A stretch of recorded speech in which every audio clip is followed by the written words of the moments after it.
Hey, HT. Uh, yeah. What you doing? Hmm.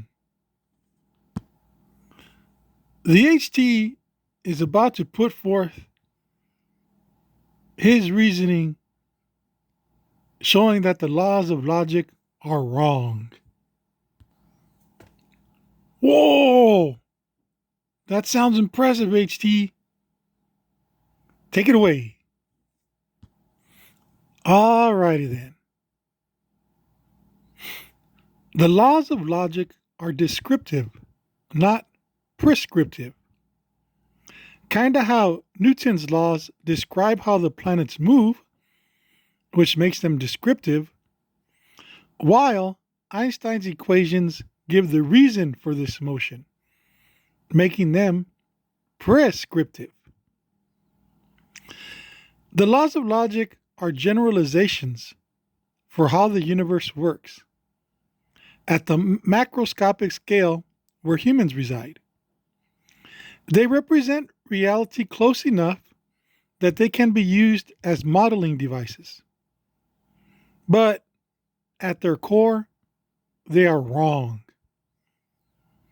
The three fundamental laws of logic are as follows: the law of identity, which states P is P; the law of non contradiction, which states P is not non P; and the law of excluded middle, which states either P or non P. There's no middle ground, it's either P or non P. Thus, the law of excluded middle. HT will now attempt to show why these three laws are not true in our universe, and thus wrong. He will do this by giving various examples. HT says the three fundamental laws of logic are false because number one, you can have married bachelors. Many people use the statement, there are no married bachelors, as a generalization about what the laws of logic are getting at, which is basically that contradictions cannot exist. But HT believes one can have married bachelors. Let us say that there is a Muslim man who comes from a family who holds to a very strict form of the Islamic faith, and he marries a Christian woman. Now that he is married, his wife's family considers him a married man. However, his family see the marriage as invalid since he married outside of the faith and still consider him a bachelor. Thus, we have married bachelors. Number two, you can have white polar bears that are black. Most people say that polar bears are white because of their coat that makes them look white. But HT knows that polar bears' actual skin color is black. So HT says that they are black. So you can have white polar bears that are black. Number three, it can be both morning and night at the same time. Here, people will say, yeah, of course. To you living in the US, it is morning, but to someone living in Japan, it would be night. But it is not both day and night to you at the same time. But the HT would postulate, what if you were the earth? Then it would be both at the same time to you. Now, here, many would argue that the above examples are mostly semantical and not very powerful in their arguments against the laws of logic. So let us get a little deeper. Number four, You can be both at rest and moving at the same time. Let one of your friends hold a speed gun to you and see what it reads. It will read 0. But if an astronaut from space holds a speed gun to you, you will be moving at the rate of the Earth's rotation. Here, many will say, that is okay, because the laws of logic being different in different contexts is an okay thing. HT will disagree. The laws of logic being different in different contexts show that P equals P in one context. It shows that P will equal P in one context, but from another frame of reference, P will equal PM. And in yet another context, P will equal PW. So this clearly shows that P does not always equal P. Number 5. All the rest of the stuff we just talked about doesn't matter anyway. Because P does not ever equal P in our universe. Now, okay, maybe before the Big Bang, if the what would become the universe, if the thing that was going to become the universe, that singularity, was in a perfectly unmoving single point, maybe then it was true that P equaled P.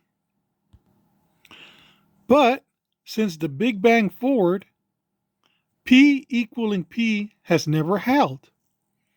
Once the universe went into motion, everything has been moving relative to everything else. And since everything is always moving, it never has its same location in space. Therefore, at the very same moment that there is a P at location X, it is instantaneously moving to a new location, thus invalidating P equals P. This ever-flowing of P, though, is a good thing. It is the reason you are here and can lead a life. It allowed matter to coalesce into stars and planets and atmospheres to come about and life to arise, and then for you to be here. If P actually equaled P were true, the universe would be a still photo, frozen in time, with nothing at all happening. So you should be happy that P does not ever equal P. Number 6. Because in quantum mechanics, P can equal question mark. Or P can equal P1 and P2. Or P can equal PM and PNM. Okay, let's go over these one by one. In quantum mechanics, P can equal question mark, because the electron can be in a form where it only exists as a state of possibilities, and it remains in this ambiguous state until measured. In quantum mechanics, P can equal P1 and P2 because in quantum mechanics, it has been shown that a particle can be in two places at the same time. So which P does P equal? P1 or P2? Well, the answer is both, thus invalidating the statement that P equals P. In quantum mechanics, P can equal PM and PNM. NM. Here, P is a paddle, PM is the paddle moving, and PNM is the paddle not moving. Scientists have been able to put a microscopic paddle into a state of superposition, where it is both moving and at rest at the same time.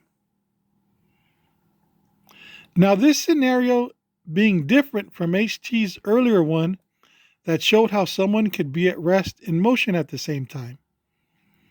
The previous example needed two observers viewing you from two different vantage points.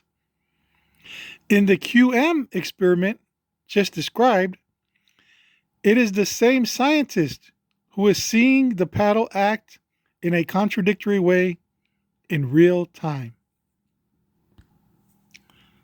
The HT will post links to 3 different papers describing the QM effects just listed.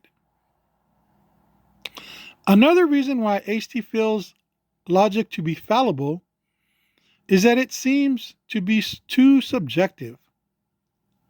When logical syllogisms are produced, the premises are often disputed and seem to be slanted to one's own biases. This is very different from math, where everyone must agree on all the axioms by math's sheer nature. Finally, the naturalist atheist probably doesn't want the laws of logic to be true anyway, because they are mental constructs that require mind to exist. And if they are the fundamental essence that our universe is built upon, then this would mean that the ground state of our reality is mind. And this points more to a theistic universe than an atheistic one. Well, that's all for now, folks. The HT hopes you enjoyed. This is HT signing off.